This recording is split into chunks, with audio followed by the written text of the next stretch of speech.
Hello friends, welcome to creating wealth. तो आज हम बात करेंगे रिटेल सेक्टर से एक स्टॉक के बारे में और जानेंगे कि कंपनी किन प्रोडक्ट्स में जो है डील करती है और आगे किस तरीके से जो है स्टॉक का फ्यूचर जो है रह सकता है।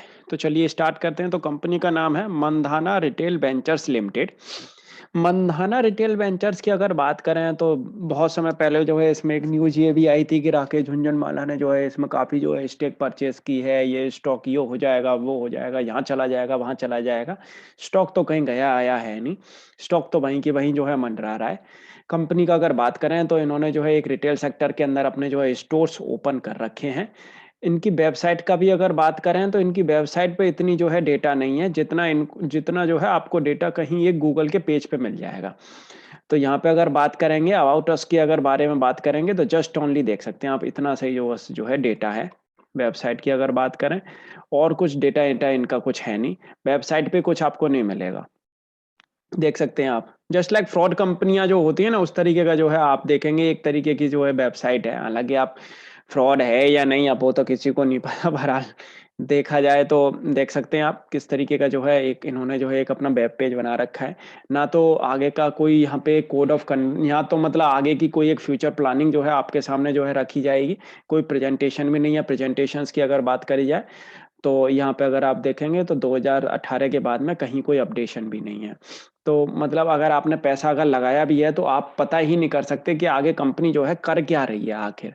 कहीं से भी आपको जो है कोई क्लू तक नहीं मिलेगा अगर आप एक रिटेल इन्वेस्टर हैं तो। तो यहाँ पे ऐसी कंपनीज में पैसा लगाने का फायदा है क्या? वो जो है आप मतलब बिल्कुल एक अंधेरे में जो है अपना पैसा डाल रहे हो। कंपनी चल जाएगी ठीक है, नहीं चलेगी तो और ज़्यादा बढ़िया है। उस तरीके की जो है ये एक एक स्टॉक है ये अगर बात करी जाए।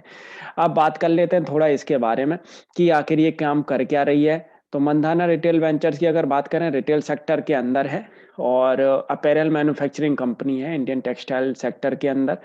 और यहाँ पे जो है अगर बात करा जाए तो कंपनी जो है एंटर हुई थी रिटेल मार्केट के अंदर with being human clothing brand इन 2012 के अंदर।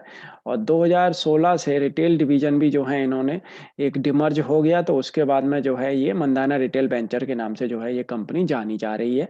और कंपनी जो है ऑपरेट करती है more than 550 point of sales internationally including India, Nepal, Mauritius, Middle East and France के एरिया में। तो यहाँ पे अगर बात करेंगे ये कंपनी जिस तरीके का जो है इनका काम है और जिस तरीके से इनका जो है नाम है उस तरीके के ही जो है इस समय स्टॉक दिखा रहा अपने दाम है। तो यहाँ पे अगर बात करें कुछ और थोड़ा फंडामेंटल्स के बारे में तो फंडामेंटल्स तो इनके कुछ है ही नहीं। 35 CR की कंपनी है, जस्ट 35 करोड़ की कंपनी है। 35 करोड़ की कंपनी को इधर उधर उठा पटक कोई भी कभी भी किसी भी तरीके से जो है कर सकता है। और ये कंपनी ऐसी है कि इसको कोई भी एक्वायर्ड भी कर सकता है कभी भी। अगर कोई एक्विजिशंस की अगर बात आएगी तो इसको कोई भी छोटी मोटी कंपनी भी अगर होगी वो भी, अगर कोई 150 200 300 करोड़ की कंपनी होगी वो भी इसको जो है एक्विजिशन इसका जो है कर लेगी। हालांकि यहाँ पे इन्वेस्टर्स ने अगर जिसने पैसा लगाया उसका तो बहुत ही जो है उन्होंने जो है लूज किया है अपना पैसा जो है। माइनस में चल रही है। EPS 10 की फेस वैल्यू है। अब ऐसी कंपनी से आप जो है क्या भरोसा कर सकते हैं जिसका डिविडेंड ट्रैक रिकॉर्ड अगर देखेंगे कुछ है ही नहीं। बोनस कुछ है ही नहीं। रेवेन्यू की बात करेंगे तो हर साल जो है रेवेन्यू घटता हुआ आया और ये 2021 तो वैसे भी मतलब और जो रिटेल सेक्टर की कंपनियां उन्हीं के लिए जो है काली छाया बन गया। तो यहाँ तो कोविड इस कंपनी के लिए तो मतलब बिल्कुल ही सरासर इनके लिए तो मतलब एक सत्यानाश की तरह ही जो है आया है। तो यहाँ पे अगर बात करेंगे तो रेवेन्यू तो जीरो हो लिया अगर बात करी जाए तो। और प्रॉफिटेबिलिटी की अगर बात करें तो 2020 में ही कंपनी जो है लॉस में थी, 21 में भी जो है लॉस में ही है। हालांकि ये है कि 20 के बाद में 21 देखेंगे तो बहुत ही कम जो है लॉस है, क्योंकि प्रॉफिट ही रेवेन्यू ही नहीं है तो लॉस वॉस कहाँ, कुछ नहीं है। तो यहाँ पे अगर बात करेंगे तो एक डेप्ट की अगर बात करें, हालांकि डेप्ट फ्री कंपनी है, कुछ खास डेप्ट डेप्ट है नहीं उस पे। रेवेन्यू यहाँ पे जीरो जीरो आपको दिखेगा। प्रॉफिटेबिलिटी के नाम पे बस 11 CR का जो है लॉस ही आपको देखने को मिलेगा। तो कंपनी का कुछ भी राम भरोसे कंपनी हो गई है अब ये। प्रमोटर्स की अगर बात करें तो यहाँ पे आप प्रमोटर्स में देखेंगे तो मनीष बिहारी लाल मंधाना और कुछ और भी प्रमोटर्स हैं इनके, जिनके पास में जो है एक अच्छी एक शेयर होल्डिंग पे एक मौजूद है। करीब करीब देखेंगे तो 33% के आसपास की।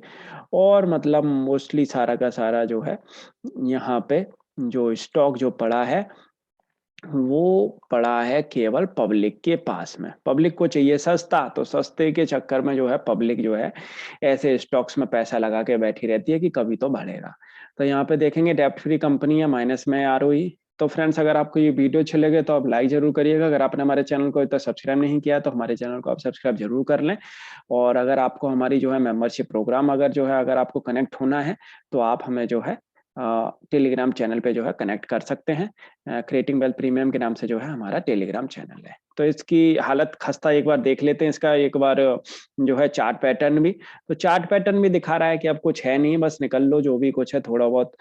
यहाँ तो वैसे भी कुछ है ही नहीं। अब जिस तरीके से जो है स्टॉक का चार्ट पैटर्न जो है बना हुआ है, जस्ट लाइक जो है अगर बात करी जाए तो यहाँ पे कहीं भी आपको जो है एक परफॉर्मेंस देखने को मिली ही नहीं स्टार्टिंग से ही। तो मतलब ऐसी अगर स्टॉक्स को अगर लॉन्च करना है, बस ओनली ऐसे स्टॉक्स को लॉन्च करने का मतलब रीजन क्या होता है कि बस अपना जो है माल मार्केट में निकाल दो, वो पब्लिक तक जो है पैसा पहुंचा दो और पब्लिक से जो है पैसा छीन लो एक अच्छा खासा, चाहे उसकी इतनी क्वालिटी हो चाहे ना हो स्टॉक की, बस पैसा जो है आ जाना चाहिए। तो अब पब्लिक फंस गई। दूसरी बात ये है, और यहाँ पे स्टॉक अब चलने का बिल्कुल भी नाम नहीं ले रहा है। आगे किस्मत कैसे बदलेगी कोई भी पता नहीं, डीलिस्ट भी हो सकता है, कुछ भी हो सकता है, कोई भी पता नहीं पड़ता किसी चीज का आजकल मार्केट में। और यहाँ पे ऐसे स्टॉक्स का तो बिल्कुल ही जो है जिनका दिवालिया ही जो है घोषित सही हो गया, तो उनके लिए तो भगवान ही जाने क्या होगा इनका। और कोविड ने तो वैसे भी जो है रिटेल सेक्टर में एक अच्छी मार जो है लगाई है, क्योंकि जो ऑफलाइन जिनके स्टोर्स थे उनको पहली जो है प्रॉब्लम रही। जस्ट लाइक फ्यूचर रिटेल की अगर बात करें, बिग बाजार की, ऑफलाइन स्टोर्स की वजह से उनको जो है अपनी कंपनी जो है बेचनी पड़ गई रिलायंस को। और अभी भी वो केस अभी चल ही रहा है। सेम प्रॉब्लम आप देख सकते हैं इनके साथ भी हुई है। थोड़ा बहुत पहले कुछ कर भी रहे थे, अब तो बिल्कुल ही डब्बा गोल हो गया कोविड के बाद में। तो यहाँ पे क्या है कि अगर आप फंसे भी हुए हैं, आपने अगर यहाँ पे लिया है ये सोच के कि ये स्टॉक बहुत ऊपर जाएगा, तो मेरे हिसाब से तो जो है वो बेवकूफी ही है। और यहाँ पे अगर आपने ऑलरेडी अगर आप ऑलरेडी ऊपर के भाव पे अगर फंसे हुए हैं, तो अगर आपके पास में कुछ भी अगर थोड़ा बहुत जो भी कुछ अगर आपका जो है बन रहा है, मेरे हिसाब से तो जो है कि बस निकल के बेच बाच के इसको छुट्टी करना चाहिए। और अगर आप सोच रहे हैं कि यहाँ से जो है ये एक बहुत बड़ा जो है एक बाउंस बैक करेगा, तो जिस तरीके से अगर बात करी जाए टेक्सटाइल सेक्टर के अंदर एक जो कंपनियां हैं, उन्होंने अच्छे खासे जो है रिटर्न दिए हैं। मंधाना ऐसा कहीं भी कुछ भी नहीं लग रहा है इस सेक्टर इस स्टॉक के अंदर। हालांकि अब कह भी सकते हैं कि 6 रुपए का स्टॉक जो है 16-17 या 25 रुपए तक जो है हो आया है, तो बाकी इसमें जो है जान है, ये यहाँ से जो है बहुत ऊपर तक जा सकता है। वो बात अलग थी, क्योंकि जब जिस समय पे जो है मार्केट जब दौड़ रही थी, तो उस समय पे ये भी जो है दौड़ रहा था, लेकिन उसके बाद में देखेंगे तो इसमें एक परफॉर्मेंस कुछ खास ऐसी है नहीं है। तो यहाँ से मेरे हिसाब से जो है निकल के आप कहीं एक अच्छे स्टॉक में जो है आपको पैसा लगाना चाहिए, एक क्वालिटी स्टॉक के अंदर आपको जो है पैसा लगाना चाहिए। अब जो ऊपर बिल्कुल ही फंसे हुए हैं, तो देखा जाए तो उनका तो पैसा जस्ट लाइक एक चूरन सा ही हो गया। क्योंकि अगर किसी ने अगर 150 रुपए के आसपास भी लिया होगा, तो जस्ट उनका जो है एक 15 रुपए के आसपास जो है स्टॉक आ चुका है। तो जस्ट ओनली उसमें जो है एक 10% का ही जस्ट ओनली एक पैसा रह गया। तो यहाँ पे अगर बात करा जाए, तो ऐसे स्टॉक से मेरे हिसाब से तो जो है दूर ही रहना चाहिए। इनके पीछे नहीं पड़ना चाहिए कि ये बहुत सस्ते हैं, वैल्यूएशन बिल्कुल ही मतलब डूबी हुई कंपनी है, ये यहाँ से बहुत ही ज़्यादा एक बाउंस बैक देखने को मिलेगा। जब बाउंस बैक देखने को मिलेगा तब आप भी यहीं होंगे और स्टॉक भी वहीं होगा। आप उस समय पे जो है उसको परचेज़ कर सकते हैं। थोड़ा ऊपर आपको परचेज़ करना होगा, ज़्यादा से ज़्यादा और कुछ नहीं होगा। थोड़ा बहुत आपका जो है अमाउंट ऊपर बस आपको जो है मिलेगा, अगर कुछ ऐसा होगा तो। अदरवाइज यहाँ पे बैठ के और अगर आपको लगता है कि आपने अगर इस स्टॉक को ले लिया है तो ये स्टॉक ऊपर चलने लग जाए, ऐसा तो कहीं नहीं दिख रहा। और मेरे हिसाब से जो है ऐसे स्टॉक से दूर रहना चाहिए। जो क्वालिटी स्टॉक्स हैं, जिनके बारे में पता है कि आखिर वो क्या कर रहे हैं, इनकी प्रेजेंटेशंस में आपको जो है समझ में आ रहा है कि आखिर वो क्या कर रहे हैं, आने वाले टाइम में क्या करेंगे, उन चीज़ों पे जो है पैसा लगाना चाहिए। फ्यूचर को थोड़ा देख के पैसा जो है लगाना चाहिए, बजाय जो कंपनी दिख बता ही नहीं पा रही है कि आगे वो क्या करेगी, क्या नहीं करेगी। उनका खुद ही जो है भविष्य अंधकार में है, उसमें अगर आपने पैसा लगा रखा है, तो आपका पैसा तो गायब सही हो जाएगा और कुछ नहीं। अपना भी एनालिसिस एक बार ज़रूर कर लें, उसके बाद ही जो है स्टॉक को बाई, सेल या होल्ड करें। स्टॉक से रिलेटेड अगर कोई और भी क्वेरी है, तो आप हमें कमेंट करके पूछ भी सकते हैं। Thank you.